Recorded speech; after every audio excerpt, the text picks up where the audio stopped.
లేదు ఆ నుండి చూస్తున్నాం కదా మిమ్మల్ని.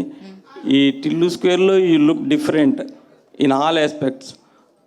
దీనికి ముందు కూడా అంటే వార్తలు వచ్చాయి, ఒక ఇద్దరు ముగ్గురు హీరోయిన్స్ని అనుకొని వాళ్ళు ఎందుకో చెయ్యలేదనో మరి చేశారని ఏదో సంథింగ్. ఆ తర్వాత మిమ్మల్ని తీసుకున్నారు. అంటే మీరే జస్ట్ వాళ్ళు చెప్పంగానే మీరు ఒప్పుకున్నారు, లేకపోతే వాళ్ళు ఎందుకు మానేశారు ఈ సినిమా చేయడము అని ఎంక్వైరీ చేసి మీరు చేశారా? కాదు, అసలు నా దగ్గర సినిమా వచ్చింది, నాకు సినిమా నచ్చింది, నేను చేశాను. ఇప్పుడు సినిమా రిలీజ్ అవుతుంది, దీనిలో ఇవన్నీ ఎందుకు అని నాకు అర్థం కావట్లేదు. అవన్నీ నాకు తెలియదు, ఎవరికి తెలియదు. ఓకే, అంటే ఇప్పుడు ఆ నుండి మిమ్మల్ని ఇప్పుడు తీసుకుంటే మీకేమనిపిస్తుంది ఈ సినిమాలో క్యారెక్టర్ మీ కెరీర్ పరంగా కానీ? అంటే till now you did so many characters కదా, బిఫోర్ టిల్లు స్క్వేర్. చేసినప్పుడు ఇది చేసినప్పుడు మీకు ఎలా అనిపించింది? మీ కెరీర్లో ఓకే, చేసినప్పుడు నా ఏజ్ 19 అండి. నేను ప్రేమం అని మలయాళం సినిమా చేసి నెక్స్ట్ ఇమ్మీడియట్లీ చేసేది దాని తర్వాత నేను చాలా సినిమాలు చేశాను. ఇప్పుడు ఆల్మోస్ట్ 9 to 10 years అవుతుంది నేను ఇండస్ట్రీకి వచ్చి. ఈ 9 years నేను చేసిన క్యారెక్టరే మళ్ళీ మళ్ళీ చేయాలని కోరుకోవడం తప్పు కదా అండి. నేను కూడా హ్యూమన్ బీయింగ్ కదండి.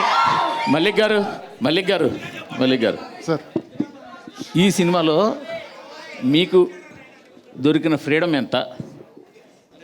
మీ చెయ్యి సిద్ధు గారు పట్టుకొని చేయించారా, లేకపోతే మీరు ఇండిపెండెంట్గా చేశారా?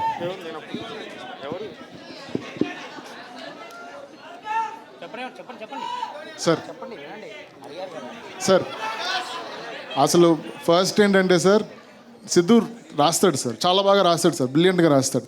సో అక్కడ స్టార్ట్ అవుతుంది సార్ అందరు థింకింగ్, తను రాయడం వల్ల ఏదైనా ఇన్వాల్వ్మెంట్ ఉంటుందా అని అనిపిస్తుంది. కానీ బట్ సెట్లోకి వచ్చిన తర్వాత కంప్లీట్లీ తను ఏదైతే స్క్రిప్ట్ చదువుకున్నాడు వాడు సీన్కి తను యాక్ట్ చేస్తాడు సార్, నేను డైరెక్ట్ చేస్తాను సార్ లొకేషన్లో.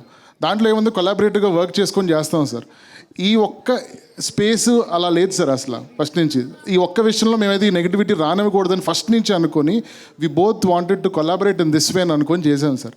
సో నేను చదివాను సార్, ఇలా ఒక ఆర్టికల్ చదివాను. నేను చదివినప్పుడు ఎందుకు ఇలా అనుకుంటున్నారని నేను అనుకున్నా. నేను మాట్లాడుకున్నాను సిద్ధుతో, ఇది ఎందుకంటే ఫస్ట్ సినిమా చేద్దాం మనకు తెలుసు. And we went back to the set with very clean heart and we did the movie sir. And that is the kind of equation I have with Siddhu through out the project sir. Siddhu గారు ఈ oh my లిల్లీతో లిరిసిస్ట్గా మారారు. And ఇది ఎప్పుడో రాసుకున్న పాట, లేదంటే ఎందుకు రాయాల్సి వచ్చింది, మీ పెన్ ఎందుకు వాడాల్సి వచ్చింది ఈ పాటకి? ఎప్పుడో రాసుకున్న పాట ఏం కాదు సార్. అంటే ఈ సినిమా స్టార్ట్ అయినప్పుడు అనుకున్న పాట? లేదు, యాక్చువల్లీ అక్కడ ఆ సిచ్యువేషన్లో 4 పాటలు చేయించాను సార్, 4 కూర్చోలేదు.